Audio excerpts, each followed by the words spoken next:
Так, заливна горловина. Mazda 5. Це 5.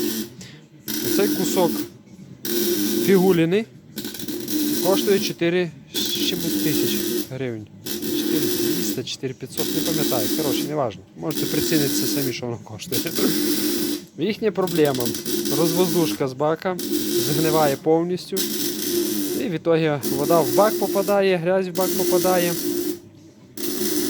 Сюди підмотують, глушать, тоді неможливо заправитися, бо бензину вертає горловиною. Тут, до речі, стоїть в кінці обратний клапан, що ускладнює розвоздушення, якщо це заглушити взагалі. От, в принципі, початок процесу ремонту. Тобто, з чим столкнеться. Рідна железяка, там міддю, латунью запаяна. Тобто розточив і на допомогу нам прийде просто мідна труба, колінка, сантехніка. Ну, що з того буде, зараз дивимося далі, робимо.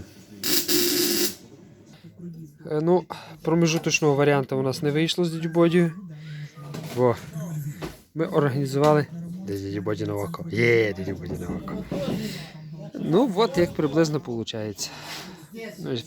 Фітінг загнали в желізо проладилося, все без проблем. Муфточка і, в общем, таке. Горловинка Америка голі баби називається. Тобто, якщо у вас проржавіло і тут проржавіло, то вже ну, не ви проржавіло. можете поміняти, ні, ну, при умові, що якщо у вас тут повна опа, Так. ви можете поміняти від сіля і до сіля. Так, як у нас тут все гуд, ну, замість того, на другий раз лишили, ну ж треба Все. на клієнтові десь заробити. Ну а як же ж?